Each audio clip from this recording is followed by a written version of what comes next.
I'm Dan. I'm the founder and managing director of Friendly Neighbourhood Cinema, which is a pop-up cinema turned little company that specialises in doing all sorts of weird cinematic film experiences in random spaces and places, much like this one that we're in today.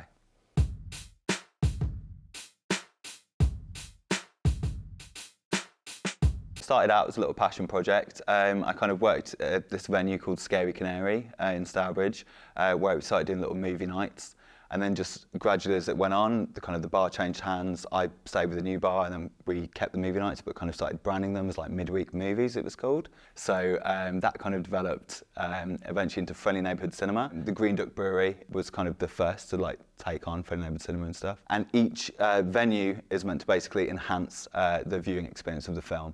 So Green Duck being a brewery, that was where we'd have the elite kind of get pissed and watch a film genre. So things like Grease and Dirty Dancing and stuff like that. It kind of from there expanded out to kind of recently screened Life of Brian at the church. It showed John Carpenter's They Live in the middle of the Rye Market shopping centre. Every screening's completely different. I think escapism is like a really important thing for people and people's mental health. And I think, especially in a pandemic where everything was so stressful and all that, just to offer a place for people to go and forget themselves a little bit. For some of the evening screenings, we had like headphones for a screening of Cinema Paradiso. We had like kind of people literally disappearing into a film for about 2 hours. It started raining like during the screening, but we were kind of covered up. And then when people took their headphones off, they kind of like emerged back into the world and hadn't even noticed it was raining. This year we did an invisible cinema designed in consultation with the RNIB and the Beacon blind charities.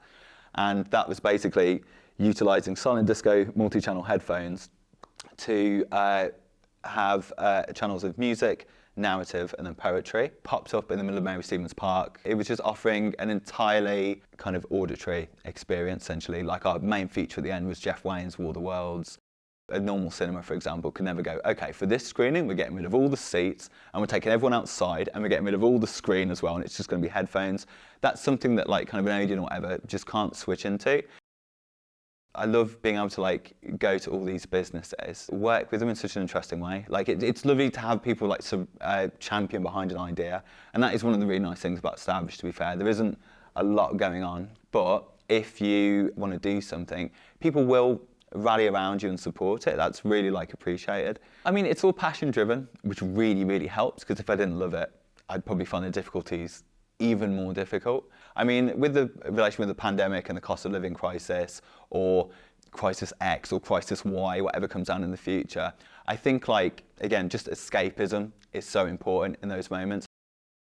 Already something I'm incredibly proud of. Every new screening, like I said, is like a new entry into this like expanding portfolio of hopefully like a really interesting body of work, basically. What Friendly Neighbourhood Cinema is or was is like kind of, you know, something that's like you can just have it on a shelf and you have this lovely little kind of, you know, reminiscent box set of, you know, hopefully like interesting, memorable stuff. That's what I want to do. I just want interesting, memorable stuff, really.